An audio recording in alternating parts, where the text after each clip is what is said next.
You're listening to episode 37 of the Confident Rider podcast with Jane Pike.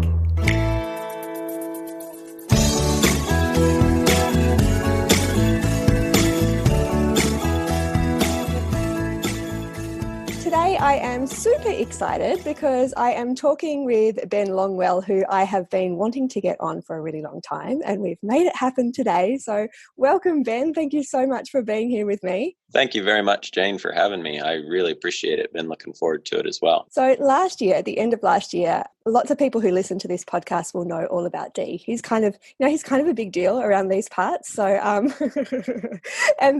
we worked together ironing out some things that I was going through with the starting process, and you helped me a whole bunch at the end of last year. So the people in my Joyride group especially are quite familiar with you and have hopefully jumped on and have been watching your videos. But for those of you who might not be familiar with you and True West Horsemanship, which is your business, do you want to tell us a little bit about you and what you're about? Sure thing. Basically, I guess I could start at the beginning. I was born and raised in Western Colorado, and both sides of my family go back there to the pioneer days and ranching and raising cattle and sheep in that part of the country. So I guess I come by horses and working with livestock a bit naturally, and I always was looking for a good way to get along with those animals and get the jobs done that we needed to get done in the best way possible that seemed the most efficient and the easiest for everyone involved, people and animals. So I worked with a number of different horsemen and on different ranches through Colorado and Wyoming, and just was always, I guess, eager to learn and hungry for a better ways of horsemanship and understanding how horses think and their perspective on life. So I ended up marrying a Kiwi girl. Natalie is originally from the North Island, just north of Auckland, about an hour, up in Wyoming for a couple of years. And then we moved down here and established True West Horsemanship. So we basically have sort of hit the ground running and been busy from the very beginning, getting youngsters started under saddle, helping folks with problem-solving cases, and teaching clinics around the country. It's been quite an exciting journey. So cool. And all of us are very thankful for Natalie for doing the work to bring you back over here. Well done, Natalie. Super stoked with that. So a lot of you divide your time, you're mainly based in New Zealand, but for Operation Mudless Winter, you call it, you go back to the States for a period and run guided ranch tours. Is that right? In Montana, and is there somewhere else that you do it as well? Yeah, so that's been a development over the last 5 or 6 years. We began taking groups of Kiwis back over to the West to experience the culture and the life and the working cattle ranch and just the whole, basically a full-on cultural experience. So we've done that each year and spent a little bit of time over there while it's winter down here. The last few years, up to about 3 months, we spent over there working for ranches, doing some colt starting. And then both last year and this year coming up, we have 3 ranch tours that we will be doing. And so, yes, we'll be in Montana. And then we've got a new one coming up in Colorado that we're really excited about this year. And so that's been a really, really neat aspect to what we've been able to do, adding to folks' education and really understanding of the history and traditions of the West and the horsemanship and stockmanship that goes into it. They look amazing. Like, every time I see the photos, I start to swoon and my head goes to that place. I'm like, yes, there's me riding in Montana.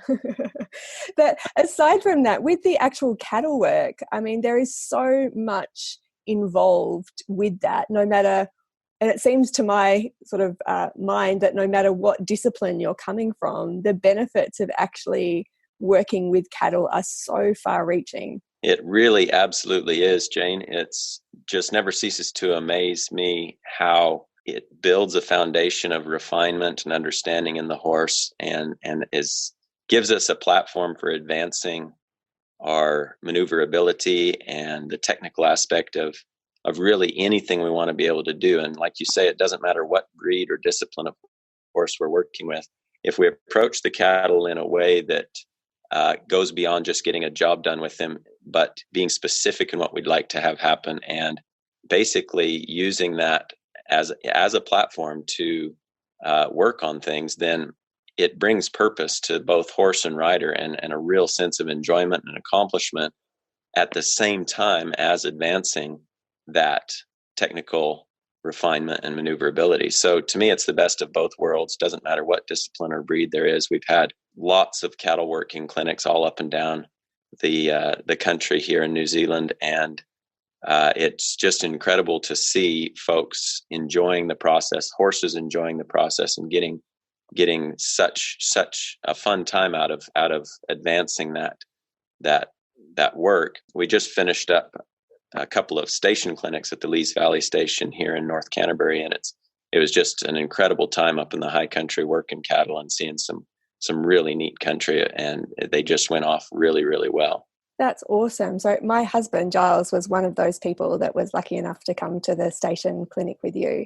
And I was looking at his photos just yesterday, and he was saying how interesting it was to observe not only the increasing confidence of the riders, but primarily the increasing confidence of the horses, because he was there with a horse that has never seen or worked cattle before, probably seen cattle, but definitely never worked them. And he hadn't worked them in that capacity either.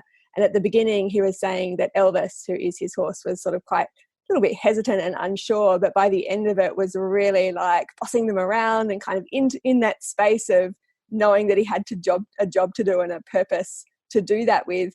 Do you find that to be fairly typical progression of horses working with cattle in terms of gaining confidence in being out there and having a job to do? Oh, absolutely. Absolutely. It's just, it can be night and day differences. Not all horses are bred to work cows, but all horses, I believe, have the capabilities to some degree of being able to do that. And when it's a confidence issue or just even an understanding issue of what are we trying to communicate, and does the horse really understand us, because it brings that purpose up with that focus and that job, it is great for their confidence. We had another rider with us last week that first rode with me probably 2.5 years ago, and her little horse was actually terrified of cattle. She would try to duck away from them and backpedal as fast as she could go if they were coming towards her, and just was really, really unsure. And we worked those 2 days then really just helping her face up to them and work together, rider and horse work together to move those cattle off. And by the end of those 2 days, that little mare was onto it, and she was getting her confidence up. She'd stand her ground. She'd even advance towards the cattle to back them off, and she could go and ride into a herd by herself and start to sort some out. And then I noticed just last week, after having been to another couple of clinics with me, this lady and her little mare, was like a land shark. I mean, she just no hesitancy, really accurate with her transitions, go, stop, turn, bust into a trot or a lope at a moment's notice, and shut her down, and just incredibly rewarding for me to see that as well. And like you say, the confidence in that little mare is just night and day. Yeah. And I guess like the united purpose as well with horse and rider of something that's outside of themselves, like there's a focus in the environment that both of you have a joint job to do within that must be so unifying and kind of, just progressive. I think I love that idea. Absolutely. Yeah, that's really a good way to put it. And it is really, really neat to see folks, like you say, they might be lacking confidence themselves, or the horse might not be sure of it. And there's always, it's just the tip of the iceberg in a 2-day cattle working clinic. We just barely get these things started, but the potential for progression, the opportunity there is just amazing.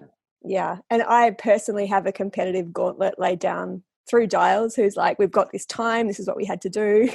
I'm like, right, I've got my clinic in Wanaka coming up with Ben. How are Dee and I going to prepare for this? So mainly what I wanted to kind of put out there though was, I know because just working through many and varied riders, there are so many ways that we can increase our confidence in horse and rider, and just not to pigeonhole yourself into thinking that this is Western or this is English or this is me and this isn't me. Really, there's no such thing when it comes to doing the kind of work that you're talking about. That's right. Yeah, that's absolutely right. I mean, when it comes down to it, if you want to talk about practical side of what we want to get done with our horses, regardless of the discipline, there has to be understanding in the horse. There needs to be a unified purpose and a basic maneuverability and accuracy in those transitions.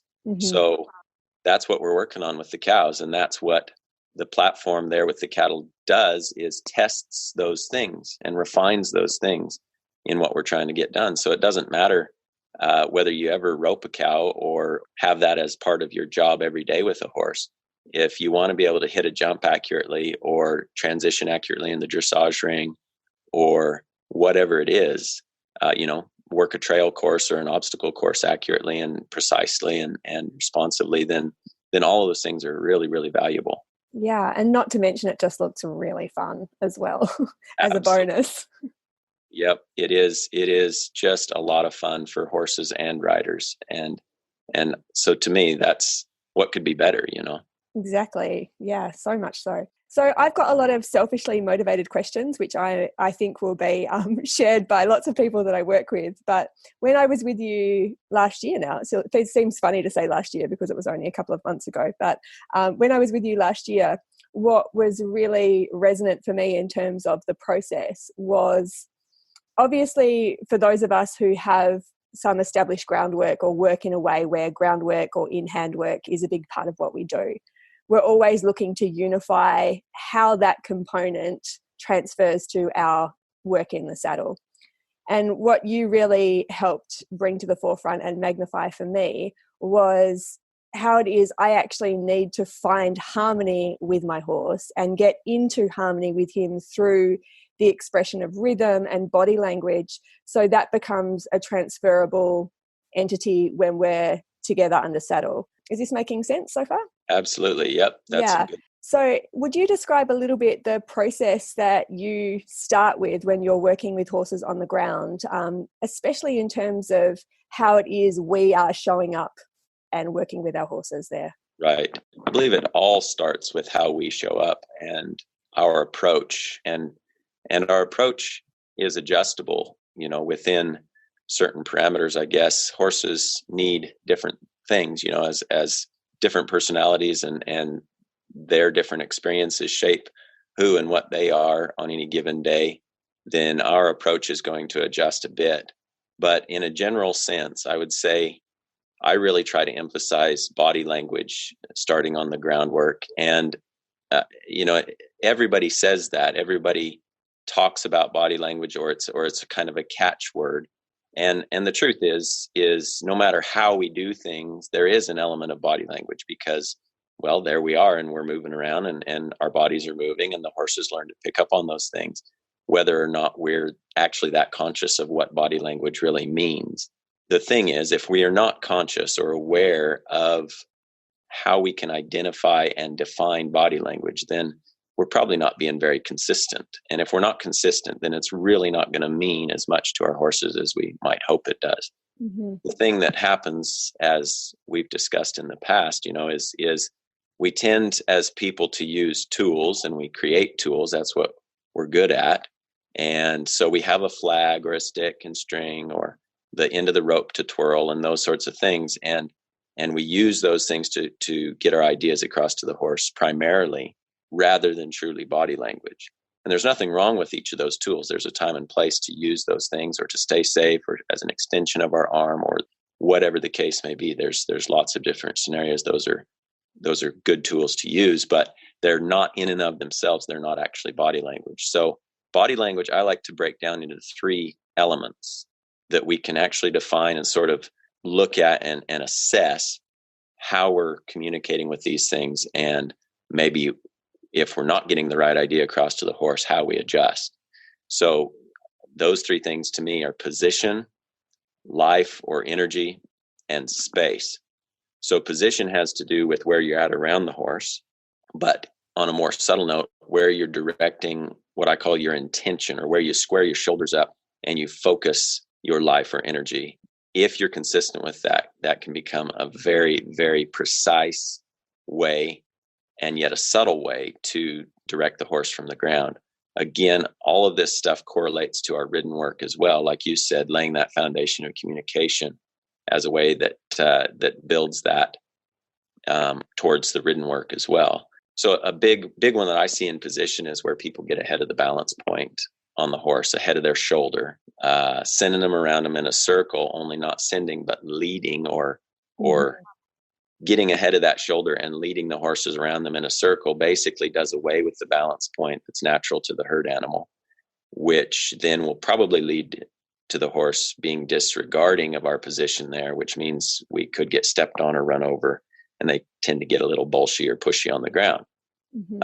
That's kind of a generalization, but I see it a lot where we have actively done that in our position, or our lack of understanding of the natural thinking of a horse when it comes to position. Life or energy, I like to call it life, is in a nutshell, you could say noise or movement that would cause the horse to want to think about doing something different than what it's doing. You can be quite basic and almost, you could say, crude in a way, the way you might use life if you're not careful or you're not refined about it.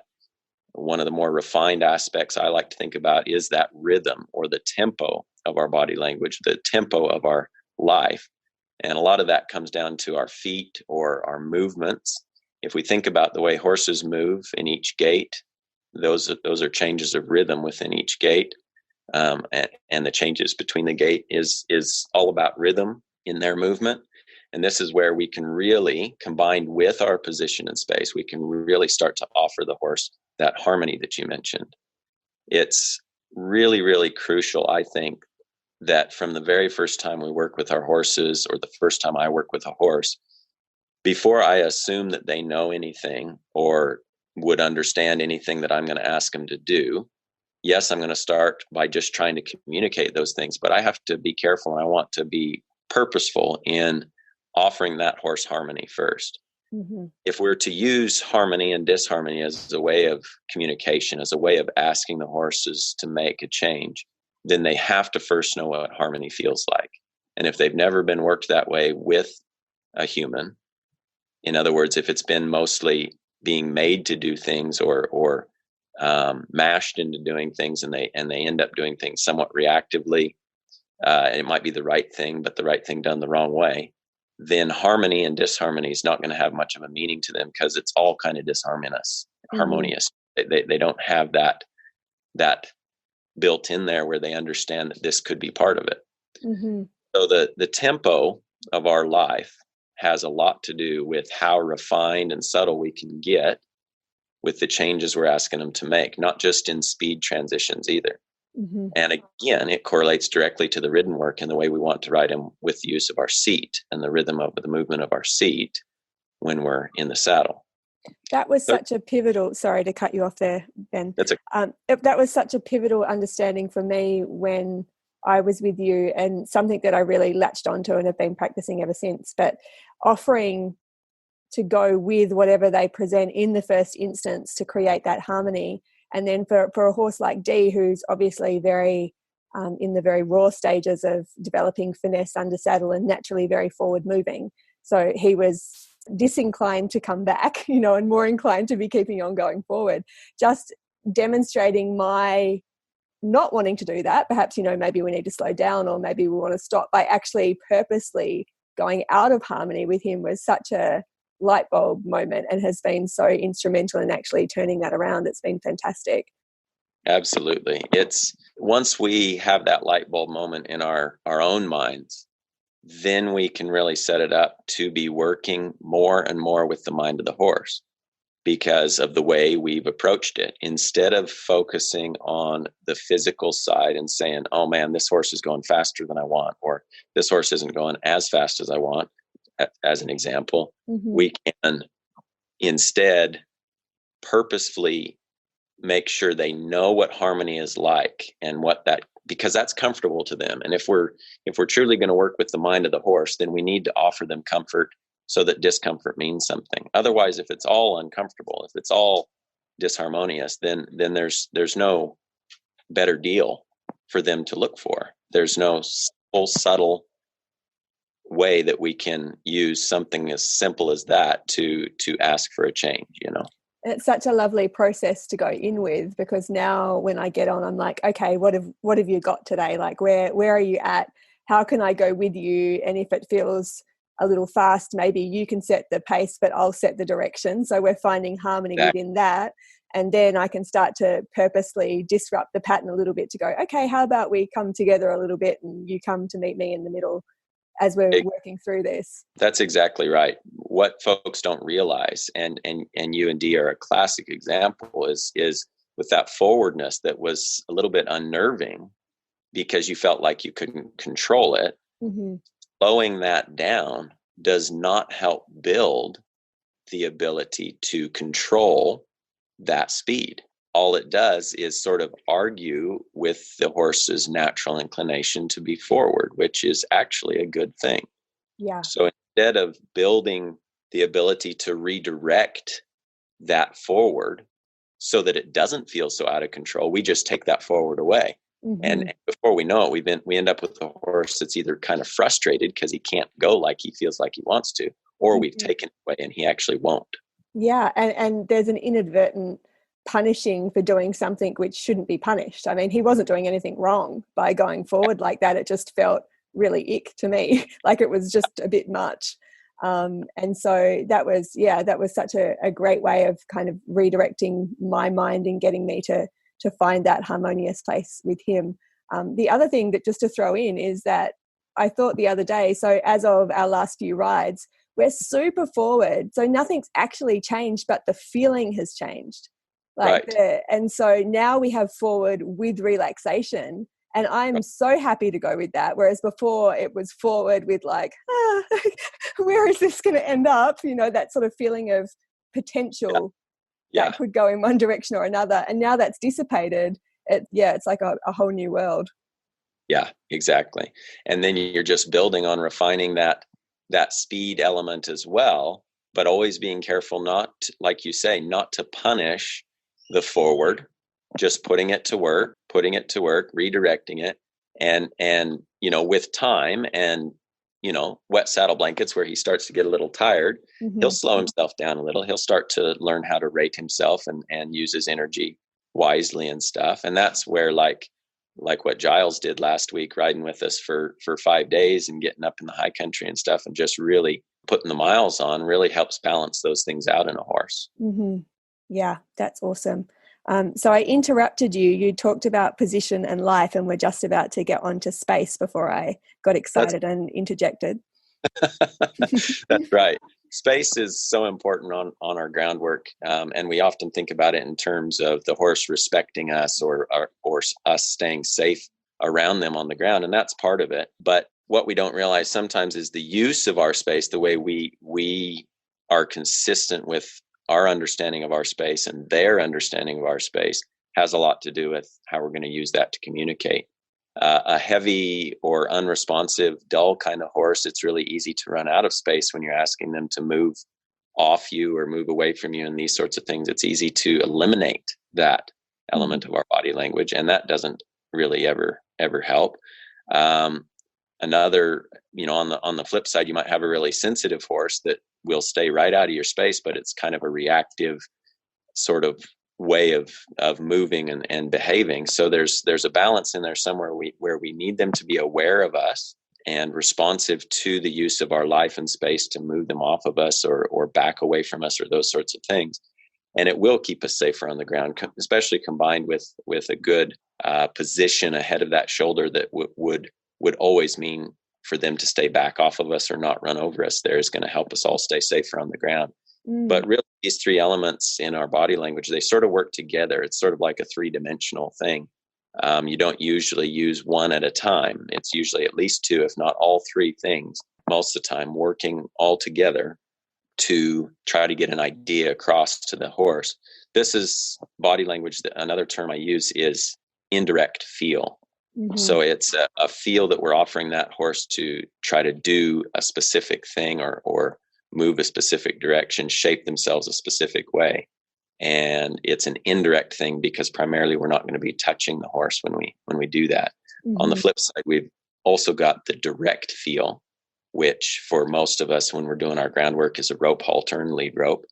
And the way we use that also has a lot to do with the way things are going to be shaped up and their understanding of that. So this is a tool in this case, the direct feel, the rope halter. You might do your groundwork in a hackamore or a snaffle bit, or different options there, but it is a tool. And so the way we use our tools is entirely going to determine the horse's understanding of those things, because they're not natural to the horse. One of the biggest things I see in the way that folks use their direct feel is with steady pressure, a holding or pulling that if the horse is not responsive to, can easily become sort of an issue, or based on strength. Mm-hmm. In other words, say you're asking for lateral flexion, asking for the horse to bend around his nose and head towards you and flex laterally at the pole, and he's sort of heavy or unresponsive, and you sort of pull harder, you hold and you're waiting on him, and you might drag his head around there, but he doesn't really make the change. He's just sort of allowing you to make the change. And if he really, really didn't want to, you really, really wouldn't be able to make him do that, because he's stronger. Mm-hmm. And so now we've set up our direct feel as a sort of a tug of war and a basis of strength. And that's where, you hear people saying, oh, well, he's just too strong for me. Yeah. Well, yeah, he's a horse. He's going to be. That's always going to be the case. Yeah. And so when we set it up or we approach it that way, and again, most of the time it's subconscious. We're not even thinking about it in these terms, but the horse learns how much stronger he is than we are. Mm-hmm. And in reality, horses don't actually know that until we set it up that way and we show them that. Mm-hmm. It's not in their reasoning abilities, cognitive reasoning within their minds, to compare and contrast our strength or our weight or our speed or any of those things versus theirs. They don't think that way. And the only way they learn to be stronger than us is when we set it up on a basis of strength. Mm-hmm. So I like to use my direct feel. I'll use that direct feel in a way that offers them comfort and discomfort, or a sense of asking them to do something, asking them to make a change. In other words, I want to engage the mind.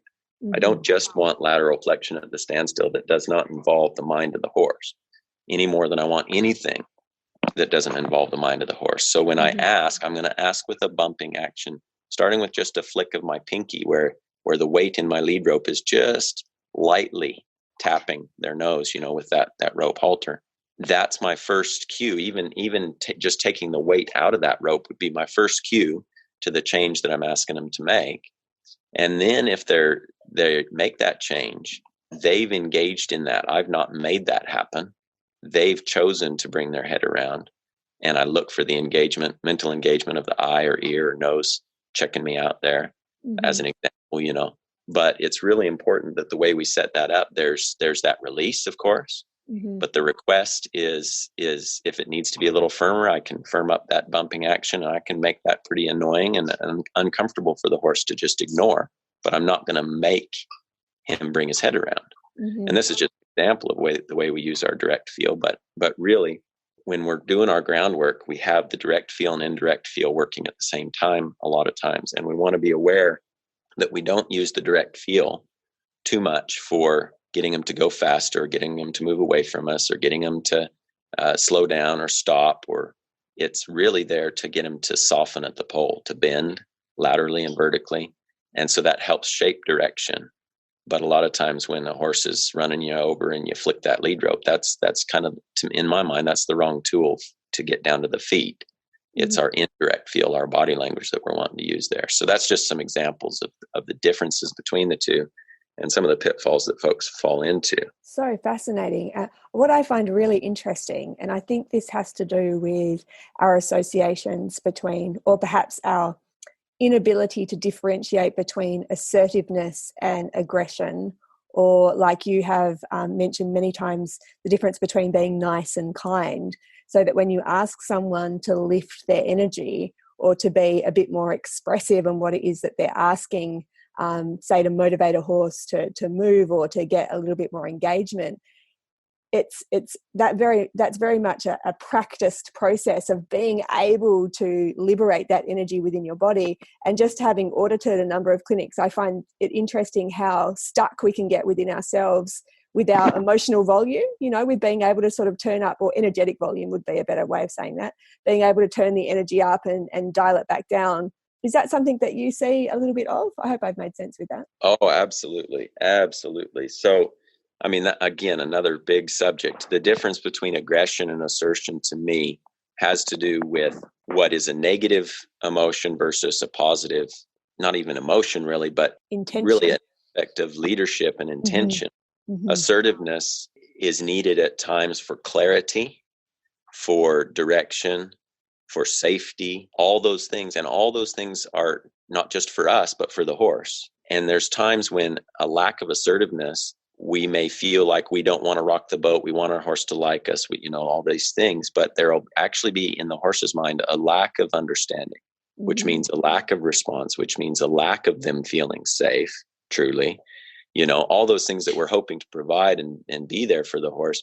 By not being assertive, not being firm when we need to, we're actually setting them up for failure, and we're actually lying to them about some things. So aggression is a negative thing. Aggression is negative emotion based on frustration or fear.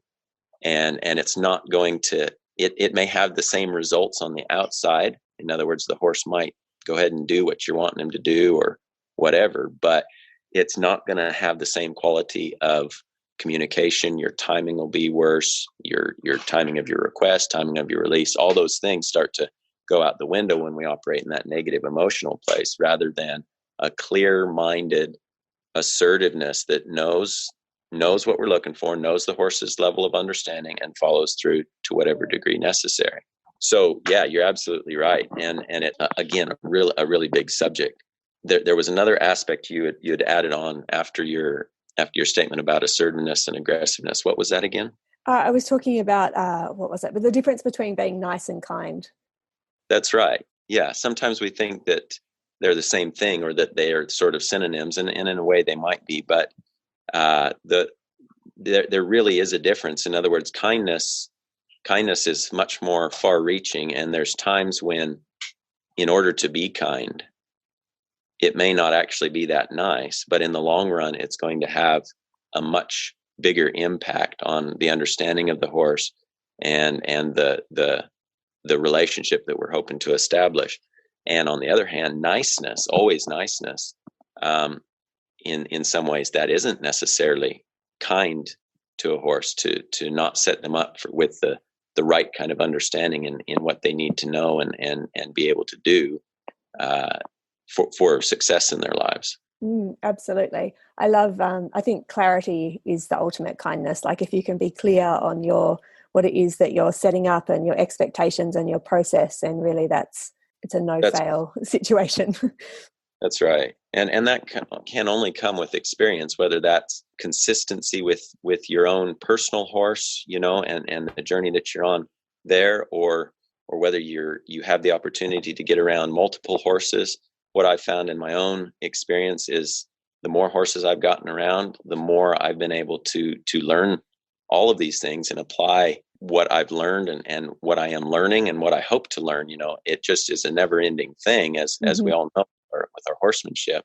And like you were saying a little bit ago, the ability to apply these principles of body language and with accuracy and, like you say, clarity is a practiced thing. And one thing that came to mind when you were saying that is, as people, we're all different. We have different personalities. And so for a quieter person, it's more difficult for them to bring that energy up or bring that assertiveness up. If they're more reserved or shy or whatever it is, they're a quiet person. And horses often really, really respond well to these types of people.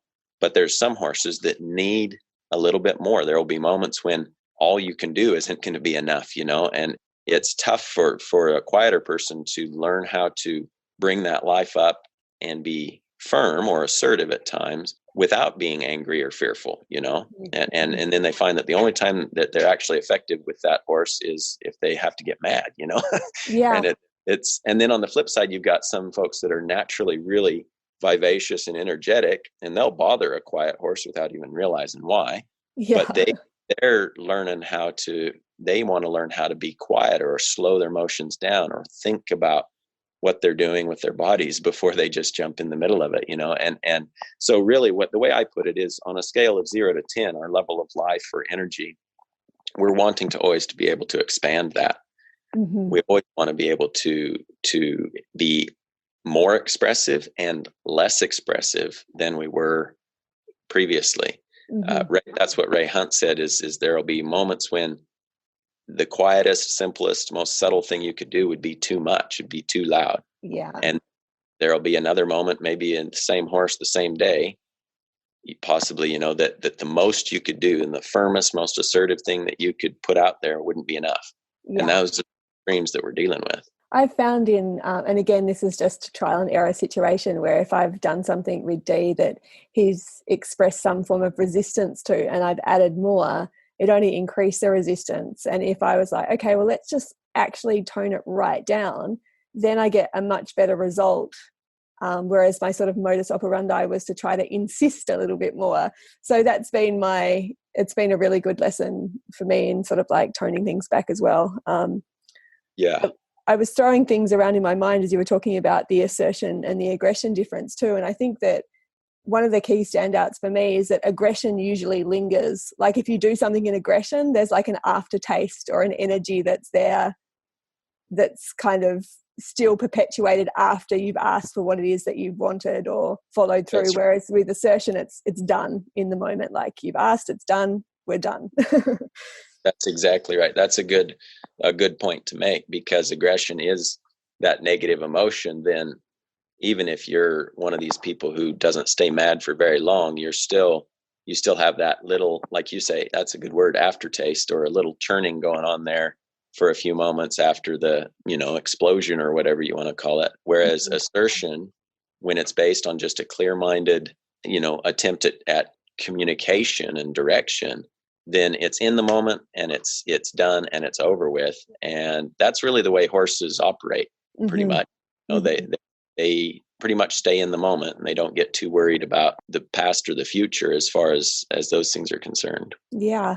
And do you find a common conversation that I'm having with riders that I work with is that these skills that we're talking about, like the skills of that energetic range or being assertive and be able to sort of step into that space, has direct effects to people relationships. So their work's different, their personal relationships are different just through the way they actually have to be really clear in how it is they're communicating with their horse and develop all of these skills along the way. I think so. I think if we approach our horses and we're working on this horsemanship, we're actually working on ourselves. And if we're working on ourselves, then that is going to affect other relationships throughout our lives, and the way we communicate, the way we approach different situations or different people can really, really change. Such a beautiful thing. What a gift they are. For sure. What I wanted to talk about with you is something that you're really passionate about and somewhat of an expert on, and I'm so interested in these topics, and that is the tradition of Vaquero and the Californian bridle horse and, everything that comes as a part of that. I know this is like a huge topic, but can we talk a little bit about where that tradition has sprung from and how that informs your work at the moment, or the work you do with your horses? Yeah, this is something I'm really, really passionate about. And I love history. I love horses. And I love practicality when it comes to our horses and our horsemanship. For me, I really enjoy practical purpose. And I guess that's why the cow work and roping and ranch work has always appealed to me. I've got nothing against most other disciplines out there as far as those things go. I think there's a lot of improvements to be made in different ones for as far as horsemanship's concerned. But for me, it boils down to, I guess, having a job to do and having a partner that we can go to work together, and so, looking back in history, what we're dealing with the tradition of the Vaquero is basically when Spain discovered what we call the New World, and began to establish colonies through the Caribbean and then Mexico and then on up into California and Texas and these places. This was during the 1500s, 1600s, well before the English had done much, if anything, on the East Coast of and establishing the colonies there that became America. The Spanish had moved into these other places and began to establish missions and ranchos. And there was a great degree of isolation in those days, particularly up the Californian coast. It was the longest distance from Mexico City, which was the capital of New Spain at that time, and really the only interaction they had with the outside world on the odd occasion was Yankee ships coming around the tip of South America and doing a bit of trade with the hides and tallow trade. Very isolated, very interesting time in history or particular culture that developed. And what happened is the Spanish took the war horses of those days and the classical equitation of old Europe, and they began to apply it to the stock work in ways I think that probably had never been done in history before. And really during those centuries up into about the mid 1800s, brought it to a point of refinement and a level of profession that I don't know has ever been seen again. It's quite an interesting history. And so in a nutshell, basically what happened is they brought some of the gear and the, like I say, the equitation from Europe there, and the Moors had a big influence in that when they conquered Andalusia in 700 AD.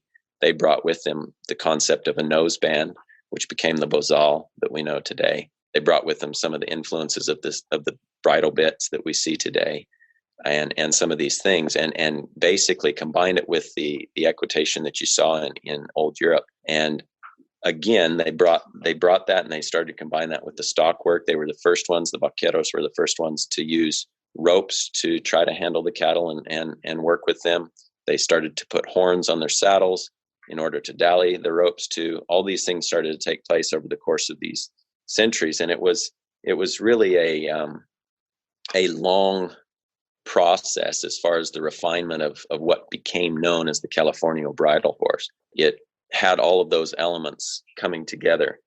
You ended up with some of the Native Americans and some of the Mexicans who were part Spanish, part Native American, that became the Vaqueros by the late 1700s, early 1800s, which interestingly was against the law, according to Spanish law, to allow Native Americans to ride horses because they wanted to kind of keep them under the thumb. But basically, the progression that developed during this time, first of all, the materials used in the gear, they had rawhide, they had horsehair, they had limited quantities of steel and silver.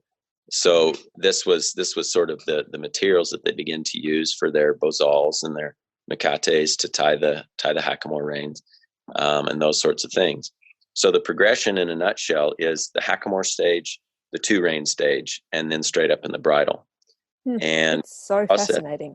It is. It really is. And it's a process that takes time, a lot of time. Matter of fact, their saying was, there's always mañana, there's always tomorrow. And the Spanish, sorry? It just made me laugh. I remember that term being thrown around. So mañana. It's like tomorrow. Yeah.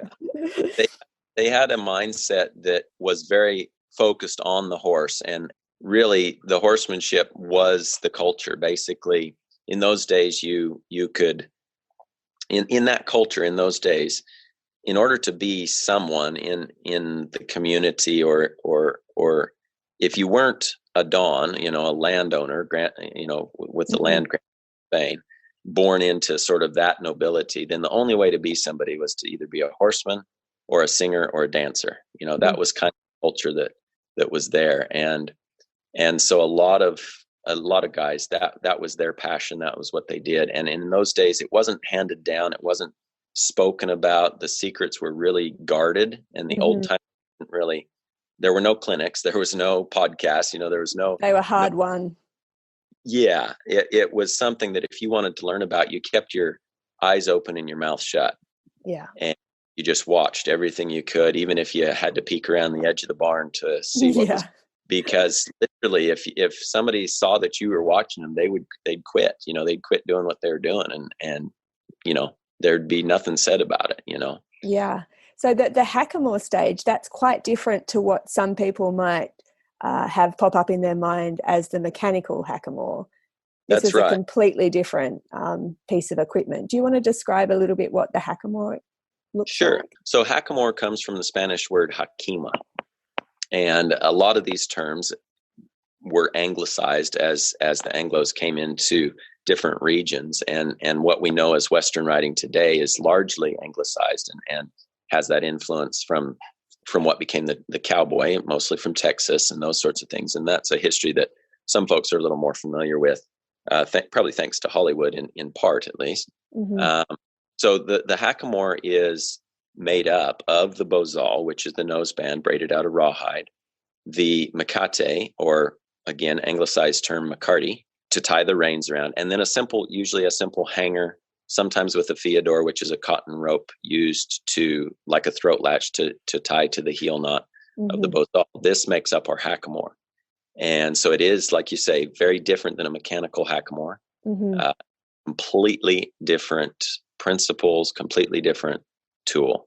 The beauty of a hackamore is the way it operates on a horse's head is it naturally works through signal and balance to encourage the horse to tuck its nose and soften vertically at the poll.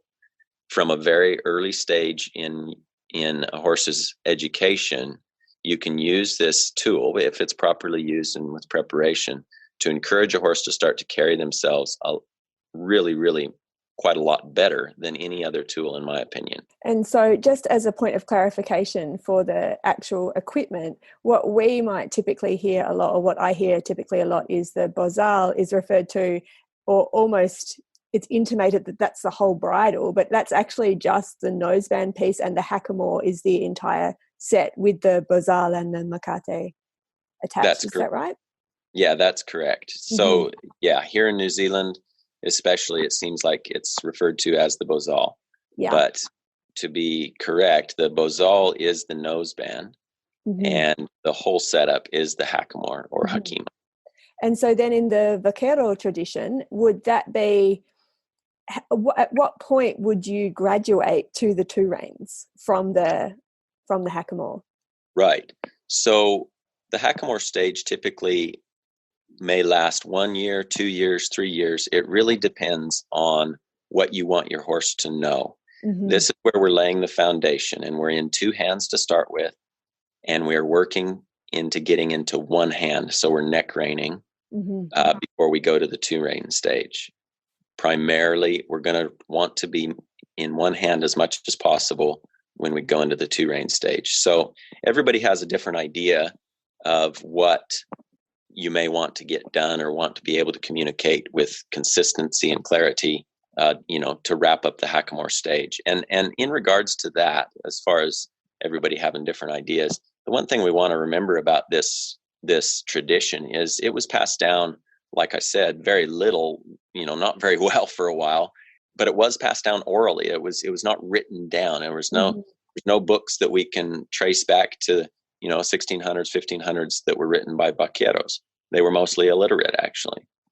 So what happened is it nearly died out, and the time factor was against it, particularly by the mid 1900s when show horses were all the rage and working horses were on their way out. The time factor really worked against this tradition, and there's been a lot lost. There's just been a lot lost. And so you have different ideas, different regions that pass down different ways of doing things or different aspects. And so it's not a discipline. It's not something that you can say, well, this is a discipline. This is the way we do it. It's one of those things that there's some different definitions. There's some different ways of going about it. Even like, for instance, the way you tie a hackamore, the way you take that bozal and macate and you tie it, there's 2 or 3 different ways to do that. There's not just one right way, So, but in regards to that, as far as for me in the hackamore stage, I want to have things pretty well established. I want a good go and stop. I want a good left, right. I want a good turn on the hind, turn on the fore. I want some lateral work started in one hand, leg yield, shoulders in, shoulders out, haunches in, half pass. I want some of these things working pretty good in one hand before I go to the two rein. Obviously, stock work, some roping, those sorts of things, and all of those maneuvers will be used in both of those jobs. And so I've laid that foundation in one hand, and then I go into the two rein. Beautiful. Well, I was just going to go on about the two rein if you were ready. I'm totally ready. I was thinking how I loved so much at the beginning when you were saying that if you weren't a don or a landowner, that you had to be, was it a singer, a dancer, or a horseman to have Yeah. any sort of, I love that basically within all of that, it's considered an art. You know, like all of that, it's like the third art. You're singing, you're dancing, or you're a horseman, and there's like this sort of quality within that that's so beautiful. I was just musing on that temporarily. Absolutely. It is an art. It is a skill as well, obviously, but Mm-hmm. the horsemanship, the roping, the stockmanship, all of those things require to be done at a high level, require that aspect of what is art. Yeah. Mm-hmm. Yeah. I'm ready for the two reins. Let's do it. And the idea here is to introduce the horse to the bridle gradually. You'll be just putting it in his mouth to start with, letting him mouth it, pick it up, learn to carry it. The thing about a bridle bit is it, like the hackamore, is a signal device. It is not meant to be a leverage device, particularly the ones with the higher ports, like a spade bit. It is meant to be a signal device. And so you take your time, again, all the time in the world. You introduce it to your horse. He learns how to pick it up and carry it. He learns to strengthen his tongue. He works the roller or the cricket to keep his mouth moist, to loosen the jaw, to strengthen his tongue. We try to fit the mouthpiece to the horse's mouth. Matter of fact, in the old days, you would have a bit maker, just like you had a blacksmith come and shoe him. You had a bit maker come and fit the horse's mouth, like make a bit for that horse's mouth. So there's quite a range of different mouthpieces that we can choose from today. I like to try, if I can, to play around with a few different ones, but we look at the thickness of the tongue, the shape of the bars, the angle of the bars in the horse's mouth, the width of the premolars, the roof of his mouth, the shape of his palate, the ridges of the palate. All those sorts of things go into which mouthpiece might fit that horse the best. And so we progress then to where we're riding and we have two sets of reins. So the Bozal, during the hackamore stage, we've transitioned down to a smaller hackamore. So typically these days, most horses are started in a 5/8 hackamore. In the old days, they were up to an inch and a quarter thick if you needed a little bit more voice or authority for some of these big range bred 6 and 8 year olds that had never been touched. But these days, a 5/8 is your most versatile hackamore, and you'll do probably 90% of your hackamore stage in that. Transitioning down to the 1/2 inch, a little bit smaller, a little bit more refined, overall a lighter setup. And then when you're ready to go into the two rein, usually about a 3/8 Bozal sets in underneath the bridle real well, but you're still working off those Makate reins and you're just carrying the bridle reins. And so there's a certain way to hold your hands. Again, there's 2 or 3 different ways to work with that. Again, primarily you'll be in one hand, trying to get most of your ideas across.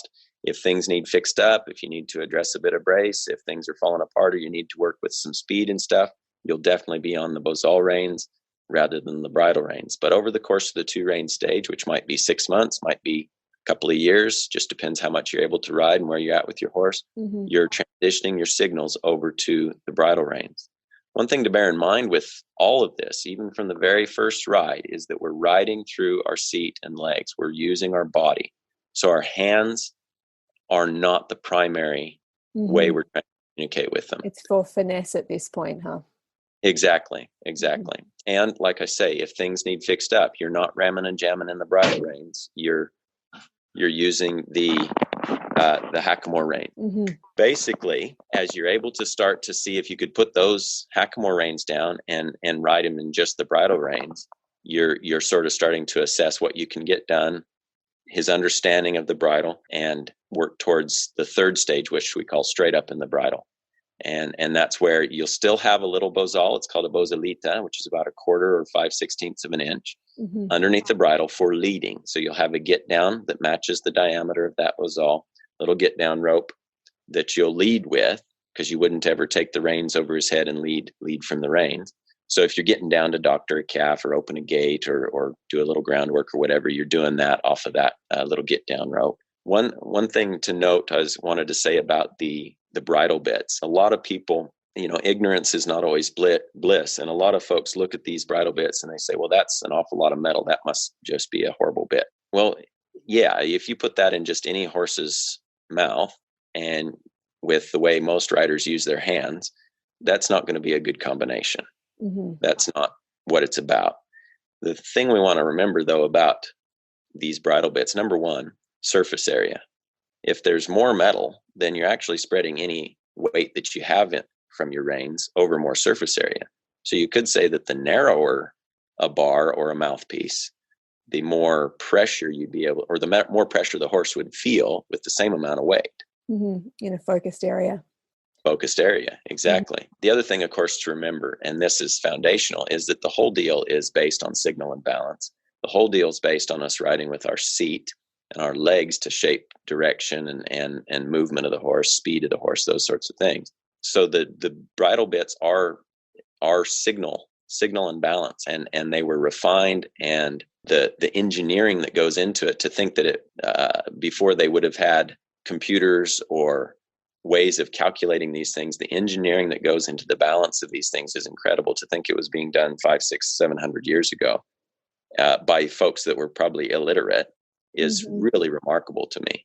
Mm. Every detail is important. The way the bit hangs, the way it balances and rebalances, if you pick up the reins and then let go of them, so the rotation, in other words, the amount of what we call purchase, which is from the cannon or the bar of the bit up to where the headstall hangs, versus the shanks, which is from the cannon down to where the reins connect.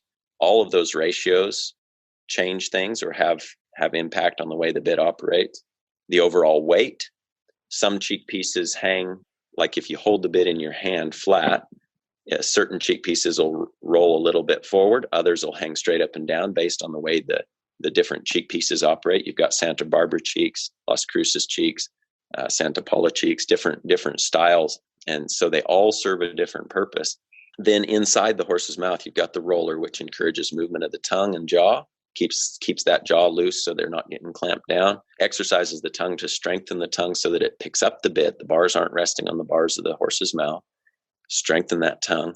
And then as they learn to hold that bit, that's another aspect of it being a signal device, is that when you pick up the reins, they can feel as soon as you make a change of weight in the reins because of the way they're holding it in their mouth. Folks worry a lot about the port of a bit. Mm-hmm. And particularly your spade bits, which have a very high port, 3.5, 4 inches, even sometimes a little higher. Again, looks like a lot of metal.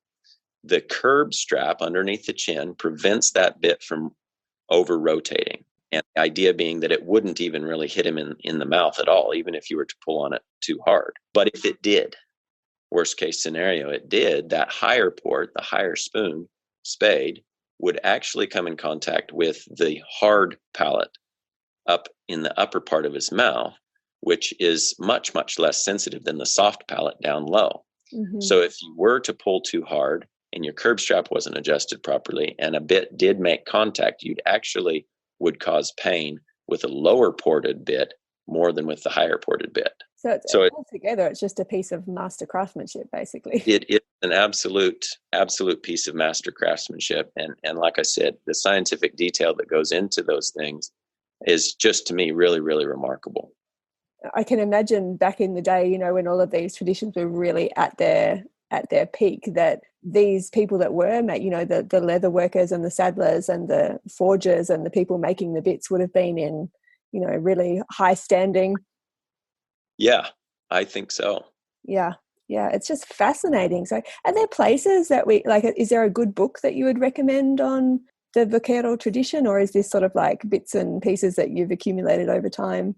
That's a great question. There's getting to be a few more books out there in the last 10 or 20 years that are good, that I would recommend. Again, it wasn't something that was written down or really passed on that well, and just until the last few decades, or the first books written on it were by Ed Connell in the 1950s, and there's some really good stuff in there. There's some aspects of the horsemanship that's a bit lacking in those books. Contextually.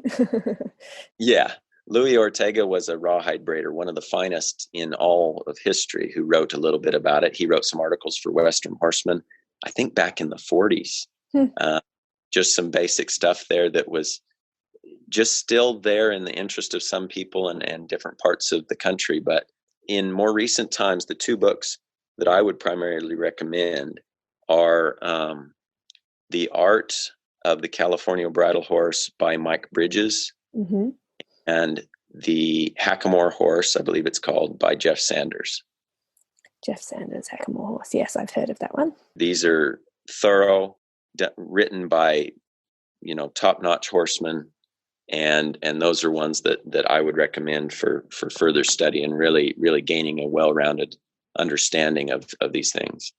That's awesome. Thank you so much. This has just been amazing. I could go all day. I'm just sitting here not talking. It's fantastic. I'm listening to all of it's amazing. Thank you so much. Oh, absolutely. I'm enjoying it myself. Yeah, it's great. I could keep going. So if people want to find out more about you and potentially work together or check out your online subscription platform, which I'm a part of and highly recommend, where can they find you? Well, we have a Facebook page and Instagram page that we are very active on. And so if you want to follow along with our adventures there, we share consistently on there. We also post a lot of videos that are helpful and different tips and stuff on those two platforms. And that's True West Horsemanship. True West Horsemanship, that's right. We also have a website, truewesthorsemanship.com. And this is where we host our online video library. It's a project that we started earlier last year that we've been working really, really hard on. We're very excited to have quite a wide range of topics and subjects available for horse owners, literally any breed, any discipline, anywhere in the world. We're so excited to be able to provide that and at an affordable rate as well. Something that folks can really dig into and begin to start right at the beginning if they need to with their groundwork and introducing basic things to their horse all the way up into some of their ridden stuff and more lateral movements and a little bit more technical things. And then some fun stuff like, introducing your horse to the rope or teaching them how to hobble and different things that can be handy and just raise that level of exposure and acceptance in our horses. Amazing. Thank you so much for your time today. Absolutely. We do have, I forgot to mention, we do have a YouTube channel as well where there's a lot of cool videos there as well. Definitely go and check those out. And like I say, I am a member of your subscription library, and it's been not only enjoyable but super informative. So I'm looking forward to checking out the roping one. Actually, I have to improve my skills in that department. You betcha. How good was that? I know what books I'm going to be adding to my library. Also really looking forward to doing one of Ben's cow clinics with Dee in a couple of months, so we're getting our groove on for that.